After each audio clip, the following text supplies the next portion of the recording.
నమస్కారం, welcome to SMS. Jagan కు security తగ్గింపు అవాస్తవమని గత ప్రభుత్వం మాదిరిగా ఎమ్మెల్యేలు వచ్చి ఇళ్లపై దాడి చేసే సంస్కృతి టీడీపీలో లేదని చంద్రబాబు తన సొంత నియోజకవర్గంలో పర్యటించకుండా గత ప్రభుత్వంలో రాళ్ల దాడి చేయించారని విద్యుత్ శాఖ మంత్రి రవికుమార్ గుర్తు చేశారు. శుక్రవారం బల్లికొరవ మండలంలోని పలు అభివృద్ధి కార్యక్రమాలలో మంత్రి రవికుమార్ పాల్గొన్నారు. ముందుగా అద్దంకి, బొడ్డువానిపాలెం, కొమ్మలపాడు, కొబ్బరిపాడు గ్రామాలకు చెందిన 5 దివ్యాంగులకు ఉచితంగా ఎలక్ట్రికల్ టై సైకిల్స్ ను మంత్రి రవికుమార్ అందజేశారు. వీటి విలువ 2 లక్షల రూపాయలు. ఇది జైపూర్ అలింకో సంస్థ ద్వారా అందించారు. ఇప్పటికే అద్దంకి నియోజకవర్గంలో దాదాపు 43 మందికి ఎలక్ట్రికల్ టై సైకిల్స్ ను మంత్రి రవికుమార్ కృషితో అందజేశారు. అలాగే ముస్లిం కమ్యూనిటీ హాల్ కోసం 50 లక్షల మంజూరు చేయగా మంత్రి రవికుమార్ శంకుస్థాపన చేశారు. అదేవిధంగా వైనాడ్లో 20 లక్షల రూపాయలతో సీసీ రోడ్లు, డ్రైనేజీలు నిర్మించగా మంత్రి రవికుమార్ ప్రారంభించారు. అనంతరం గ్రామంలో గ్రీవెన్స్ కార్యక్రమాన్ని ఏర్పాటు చేయగా మంత్రి రవికుమార్ హాజరయ్యి ప్రజల నుంచి అర్జీలు స్వీకరించి వారి సమస్యల గురించి అడిగి తెలుసుకున్నారు. గ్రీవెన్స్ లో వచ్చిన సమస్యలపై అధికారులు దృష్టి పెట్టి వెంటనే పరిష్కరించాలని రవికుమార్ ఆదేశించారు.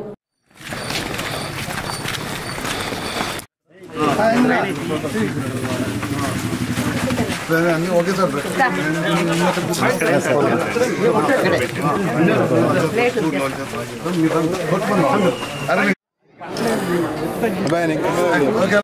దాదాపు చాలా ఉన్నాయి. ఆగి డబ్బుల కోసం డబ్బులు రాగాలని చెప్పి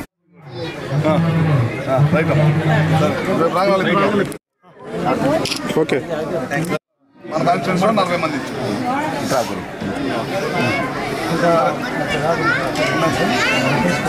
మన అవసరం నా లెటర్ కూడా పెట్టి నా లెటర్ పెట్టి వీళ్ళందరూ పేర్లు పెట్టి వరుసన ఏ ఊరు ఏంది వాళ్ళ స్టేటస్ రాసి పెట్టి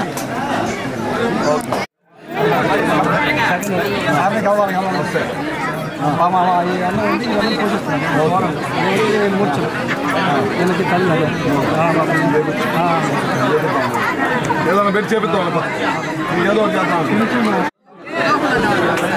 ఒకటి చేస్తాం. తోపులో ఉంటున్నారా? ఏం కావాలి?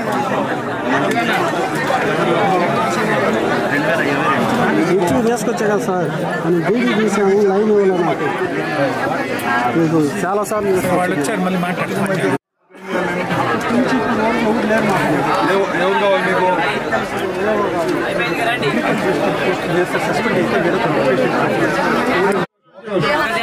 చెప్పమ్మా, ఏంది సైడ్ కాలంలో చేపిద్దాం. సైడ్ కాలంలో చేపిద్దాము. చెప్పే కదా ఇందాక డబ్బులు వచ్చే చేపించాం. చిన్న మిస్టేక్స్ వల్ల అదుగులు అయ్యి ఉండి ఎవరికి రావట్లేదు అనేది మీరు దాని మీద దృష్టి పెట్టాలి. ప్రభుత్వం ఇచ్చే పథకం ప్రతి ఒక్కరు కూడా ప్రజలకు వెళ్ళాలి. అర్థమైందా? అది మాత్రం మీరు నెగ్లెక్ట్ చేస్తే ఊరుకోండి. ఇది చాలా సీరియస్గా తీసుకోండి. ప్రతిదీ కూడా కిందకి వెళ్ళిపోవాలి. కొంతమందికి చిన్న చిన్న మిస్టేక్స్ ఉండి ఆ పథకం జాగ్రత్తలా, అందుకని వాటి మీద ప్రత్యేకమైన దృష్టి పెట్టండి. అదొకటి. ఇంకా పిల్లల చదువు కోసం అని చెప్పి డబ్బులు ఇస్తా ఉన్నారు. నెక్స్ట్ మంత్ మనకి రేపు పిల్లలు స్కూల్కి వెళ్ళే లోపల డబ్బులు రెడీ చేస్తున్నారు. అదొకటి. రైతులకు ఏదైతే చెప్పామన్నమాట 20,000 ఇస్తామని కేంద్ర ప్రభుత్వం, రాష్ట్ర ప్రభుత్వం కలిసి ఆ కార్యక్రమం కూడా చేస్తారు. ఇచ్చిన మాట ప్రకారం అన్ని కార్యక్రమాలు ఏదైతే హామీ ఇచ్చామో ఆ రోజు హామీ ఇచ్చిన ప్రకారం ప్రతి కార్యక్రమం కూడా ప్రజలకు అందే విధంగా ఈ ప్రభుత్వం పనిచేసింది. కూటమి ప్రభుత్వం. ఇంకా మీకేమన్నా సమస్యలు ఉన్నాయమ్మా మన ఊర్లో, మీ కాలనీలో? నేను అడిగాను లేదని చెప్పాలి. చేశారో తెలియదు. నేనైతే మాత్రం ఇప్పుడు రాంగణంలో 7 నెలల్లోనే మనం 20 లక్షల రూపాయలు సీసీ రోడ్లు కానీ ట్రైన్లు కానీ ఇచ్చాం. మిగతాయి కూడా అన్ని కూడా తప్పకుండా. ఇప్పుడు గ్యాస్ కనెక్షన్ ఇస్తున్నాం. చంద్రబాబు గారు మాట ఇచ్చిన ప్రకారం ఇంటికి 3 గ్యాస్ సిలిండర్లు ఇస్తా ఉన్నారు. అది కూడా ఇప్పుడు మొదలు పెట్టిస్తా ఉన్నాం. చాలా మందికి వచ్చి ఉంటుంది. ఎవరన్నా రాను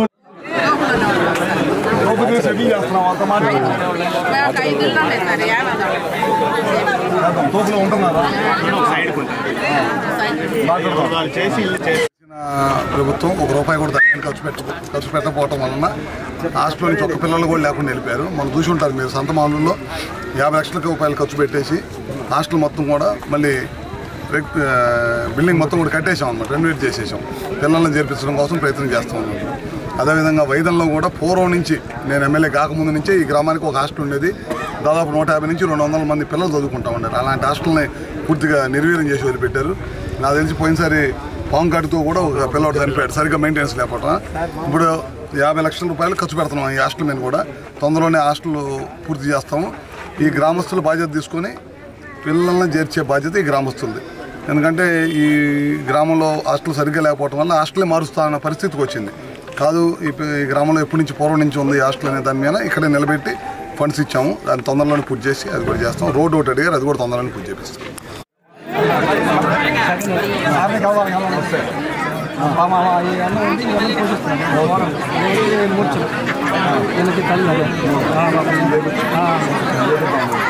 ఏదైనా పెట్టి చేపిద్దాం, ఏదో ఒకటి చేద్దాం.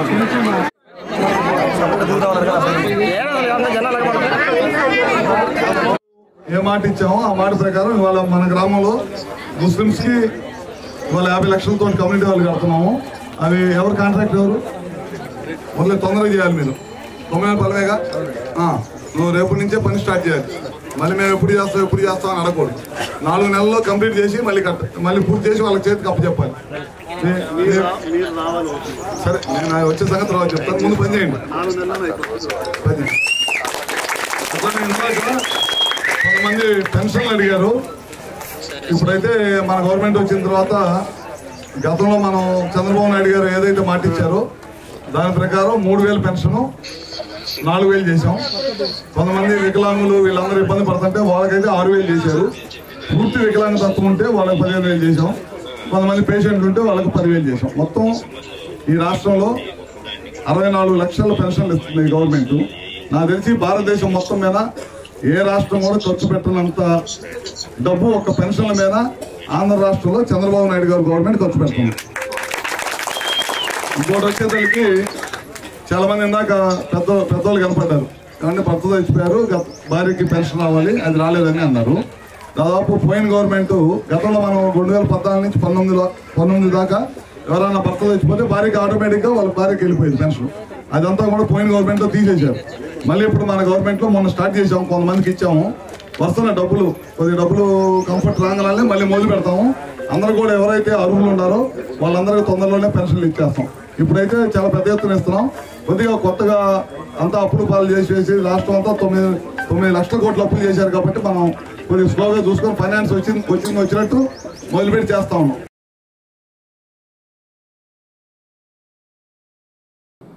మార్చి 14వ తేదీన సింగరకొండ శ్రీ ప్రసన్నాంజనేయ స్వామి వారి వార్షిక తిరునాళ్ల సందర్భంగా తిరునాళ్ల ముందు రోజు తిరునాళ్ల నాడు సింగరకొండపాలెం పంచాయతీ పరిధిలో బొమ్మలు ఇతర వస్తువులు అమ్ముకునేందుకు హక్కుబాటును శుక్రవారం సింగరకొండపాలెం పంచాయతీలో ఏర్పాటు చేయగా ఎంపీడీఓ సింగయ్య డిఎల్పీఓ హాజరై బహిరంగ పాటలు ఏర్పాటు చేయగా సింగరకొండపాలెం గ్రామానికి చెందిన నాగరాజు 14,55,000 రూపాయలకు పాట పాడి హక్కు దక్కించుకున్నారు. ఈ సందర్భంగా డిఎల్పీఓ మాట్లాడుతూ ప్రతి సంవత్సరం సింగరకొండ శ్రీ ప్రసన్నాంజనేయ స్వామి వారి తిరునాళ్ల జరుగుతున్న తరుణంలో షాపు ఏర్పాటు చేసుకుని బొమ్మలు ఇతర వస్తువులు 2 రోజుల పాటు అమ్ముకునేందుకు బహిరంగ వేలము ఏర్పాటు చేయగా సింగరకొండపాలెం గ్రామానికి చెందిన నాగరాజు 14,55,000 రూపాయలకు పాట పాడి వేలం దక్కించుకున్నారు. వారం రోజుల్లో పాట నగదు జమ చేయడం జరుగుతుందన్నారు.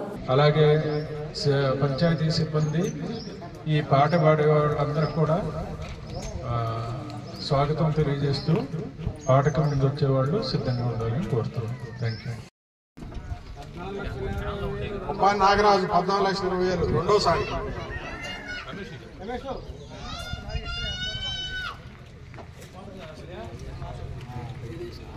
నాగరాజు 14,20,000. కన్నుబేరు కిషోర్ 14,25,000.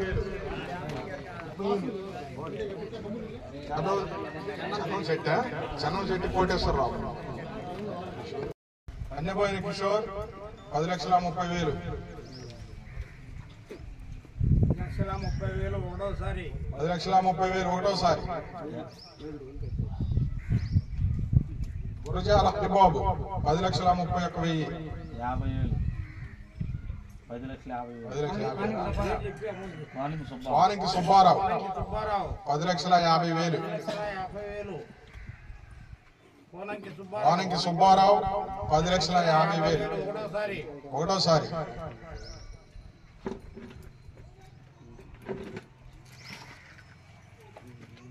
వానికి సుబ్బారావు 10,50,000 ఒకటోసారి. 10,50,000 రెండోసారి. వానంకి సుబ్బారావు 10,50,000 రెండోసారి.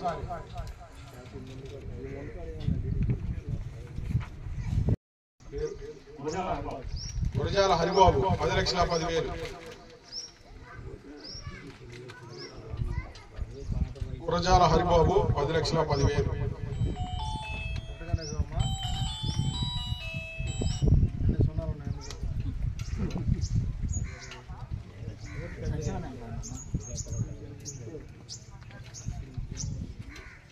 గురజాల హరిబాబు 10,10,000.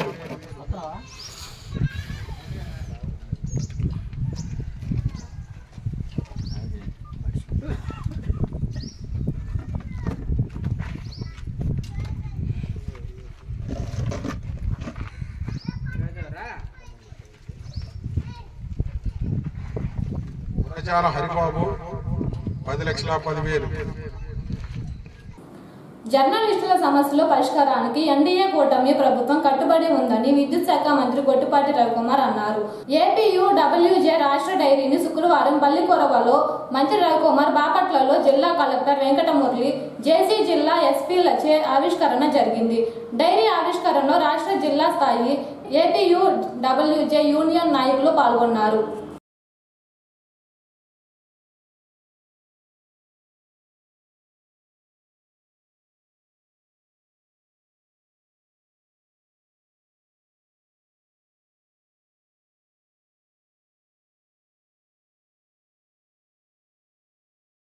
మనిషి చనిపోయిన తర్వాత మంటల్లో శరీరం కాలిపోవటం కన్నా చనిపోయిన తర్వాత బాడీ మెడికల్ కాలేజీకి అప్పగిస్తే 10 మందికి ఉపయోగపడుతుందని, అవయవ దానం చేసేందుకు ప్రతి ఒక్కరూ ముందుకు రావాలని జేబీవీ నాయకులు డాక్టర్ రఘుచంద్ తెలిపారు. ఈ సందర్భంగా శుక్రవారం డాక్టర్ రఘుచంద్ ఏఎస్ఎన్తో మాట్లాడారు. ఈ నెల 23వ తేదీన అద్దంకి పట్టణంలోని ఎస్బీఐ బ్యాంక్ సమీపంలో ఉన్న care and cure homeo clinic ఆవరణలో అవయవ దానంపై అవగాహన సదస్సును ఏర్పాటు చేశారని, అందరూ పాల్గొని జయప్రదం చేయాలని పిలుపునిచ్చారు. ప్రభుత్వ కాలేజీల్లో చదువుకునే విద్యార్థులకు బాడీ దొరక్క ఎంతో ఇబ్బందులు పడుతున్నారని, ఆచార్యాల వలన ఎవరు బాడీ ఇవ్వడానికి ఆసక్తి చూపటం లేదన్నారు. అద్దెంకిలో 2 అవయవ దానాలు చేశారని, అవయవ దానంపై ప్రతి ఒక్కరూ అవగాహన కలిగి ఉండాలన్నారు. అవయవ దానం చేయడానికి ప్రతి ఒక్కరూ తరలి రావాలని రఘుచంద్ తెలియజేశారు. చాలా ముఖ్యమైనది. ఈ రోజున ప్రభుత్వ కాలేజీల్లో విద్యార్థులు చదువుకోవడానికి కావాల్సిన బాడీస్ దొరక చాలా ఇబ్బంది పడతా ఉన్నారు. 10-12 మంది విద్యార్థులకు ఒక బాడీ అవసరం. మన దేశంలో ఉన్న ఆచార వ్యవహారాలు, కట్టుబాట్లు, వీటన్నిటి వలన కూడా ఎవరు బాడీ ఇవ్వడానికి సిద్ధపడలేదు. మనం వాటి నుంచి మనం ముందుకొచ్చి మన పిల్లల కోసం, మన కోసం ఊరినే తగలబెడితే ఏమొస్తుంది, పూడ్చిపెడితే ఏమొస్తుంది, దానికన్నా కాలేజీలో పిల్లలు చదువుకోవడానికి ఇస్తే ఎంతో ఉపయోగం అనే అవగాహన ప్రజల్లో కలగాలి. ఇందుకోసం మనం రాష్ట్రం అంతా కూడా సదస్సులు పెట్టుకోవడం ద్వారా కొంతమంది అయినా దీనిలో నుంచి బయటకు వచ్చి ఇవ్వటం మంచిదని తెలుసుకుంటే, మొన్న ఈ మధ్యనే మన గుంజి వెంకటరావు గారు చనిపోతే తన బాడీ ఇవ్వటం జరిగింది. అట్లాగే అంతకుముందు చుండూరు నరసింహరావు గారు మిస్సెస్ చనిపోతే కూడా బాడీ ఇవ్వటం జరిగింది అద్దంకిలో. అట్లా భవిష్యత్తులో మిగిలిన వాళ్ళు కూడా ముందుకొచ్చి వాళ్ళు ఇంటర్నెట్లో వాళ్ళు ముందుగా నోట్ చేసుకోవచ్చు. అలాగే రేపు ఇక్కడికి వచ్చినప్పుడు కూడా మీ అందరు కూడా ఫామ్ ఇస్తాము. ఆ ఫామ్ పూర్తి చేస్తే ముందుగా మీ అనుమతి తెలియజేస్తే తర్వాత కాలం మీ పిల్లల్ని అడిగి దాన్ని బాడీ డొనేట్ చేయడం జరుగుతుంది. రెండవది ఏంటంటే, చాలామంది ఇబ్బంది పడతా ఉన్నారు. అవయవాలు కూడా విడిగా కూడా అవయవాలు ఎలాగంటే, ఇప్పుడు యాక్సిడెంట్ అయినప్పుడు చనిపోయినాక బాడీ తీసేసి అవన్నీ తగలబెడతా ఉన్నారు. అట్లా కాకుండా ఇప్పుడు ఎంతోమందికి లివర్ అవసరం, కిడ్నీ అవసరం, చర్మం అవసరం, అనే కళ్ళు అవసరం, అవయవాలు ఎన్నో అవసరమైన ఉన్నాయి. అవన్నీ మనం వృధా చేస్తూ ఉన్నాం. ఇక్కడ ఏమైనా రిక్వైర్మెంట్ విపరీతంగా ఉంది. ఇప్పుడు 150,000 మంది కిడ్నీ బాధితులు చనిపోతూ ఉన్నారు సంవత్సరానికి. కానీ ఇక్కడ 20,000 మందికి ఇచ్చేవాళ్ళు లేరు. ఆ విధంగా కిడ్నీలు కానీ, లివర్ కానీ, చర్మం కానీ, కళ్ళు కానీ అన్నీ దానం చేయటం వల్ల ఎంతోమంది భవిష్యత్ తరాలు మనం కాపాడినట్టు అవుతుంది. అలాగే మన శరీరాన్ని కూడా ఒక మంచి పనికి ఉపయోగించినట్లు అవుతుంది. ఈ విధంగా అవగాహన కోసం ఈ సదస్సు పెట్టింది. ఈ సదస్సును ప్రజా సంఘాలు అందరూ కూడా జయప్రదం చేయాలని కోరుతూ ముగిస్తాం. ఆర్గాన్స్ డొనేషన్ మీద అవగాహన సదస్సు ఈ నెల 23వ తారీఖున ఇక్కడ అద్దంకి టౌన్లోని care and cure homeo clinic నందు ఏర్పాటు చేశాం. 23 ఆదివారం సాయంత్రం 4:30 గంటలకి. దాని మీద ఎవరైనా సరే అద్దంకి పట్టణ ప్రజలు లేక సాహితీ సంస్థ సభ్యులు మొత్తం అందరూ ఎవరైనా కూడా దీని మీద ముందు అవగాహన కల్పించుకుంటే ఈ ఆర్గాన్స్ డొనేషన్ ఏంటిది, మనం ఇస్తే ఏమైంది, ఇస్తే ఇవ్వటం మంచిదా కాదా అనేది డిస్కస్ చేసుకొని వాళ్ళ అభిప్రాయాలు తగ్గట్టుగా ఇవ్వాలనుకున్న వాళ్ళు ఇస్తే మనకి ల్యాప్టాప్లో సెంట్రల్ గవర్నమెంట్ యాప్ కూడా ఒకటి ఉంది, దానికి సర్టిఫికేట్ కూడా ఒకటి ఇస్తారు. రాబోయే రోజుల్లో సర్టిఫికేట్ ఉన్న వాళ్ళకి కొన్ని రాయితీలు కూడా ఇచ్చే అవకాశం ఉందని కొంతమంది అధికారులు చెప్తున్నారు. కాబట్టి మనం ఏదైనా కూడా లైఫ్లో మనం జీవించిన తర్వాత కూడా మనం చిరంజీవిగా మిగలాలంటే ఆర్గాన్స్ డొనేట్ చేయాలి. అది ప్రతి ఒక్కరిలో కూడా అవగాహన కలిగి ఆర్గాన్స్ మరియు బాడీ కూడా ఇచ్చేవాళ్ళు అది వాళ్ళ ఇష్టం. ఎవరైనా కూడా దాని మీద అవగాహన చూసుకొని ముందుగా మనం వాళ్ళ అంగీకారం తెలియజేస్తే తదనంతరం లైఫ్ అనంతరం వాళ్ళ గవర్నమెంట్ హాస్పిటల్ వాళ్ళు తీసుకుంటారు.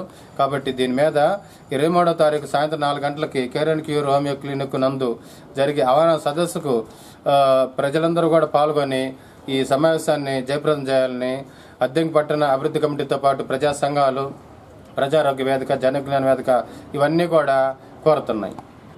మార్చిలో జరిగే ప్రసన్నాంజనేయ స్వామి వారి తిరునాళ్లకు విద్యుత్ శాఖ పరంగా ఎటువంటి ఇబ్బందులు లేకుండా చూస్తారని విద్యుత్ శాఖ ఈ మస్తాన్ రావు అన్నారు. సింగరకొండలో జరుగుతున్న విద్యుత్ లైన్ పనులను ఈ మస్తాన్ రావు పరిశీలించారు. ఈవో తిమ్మానాయుడు విద్యుత్ పనుల గురించి ఈకి వివరించారు.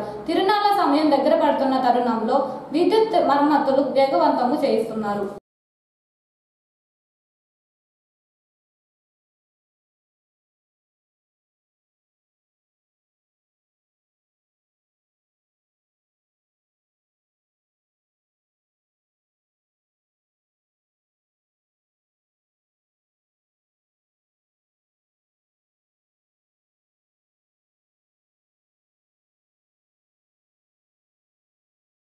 ఏఎస్ఎన్ న్యూస్ సమాప్తం. నమస్కారం.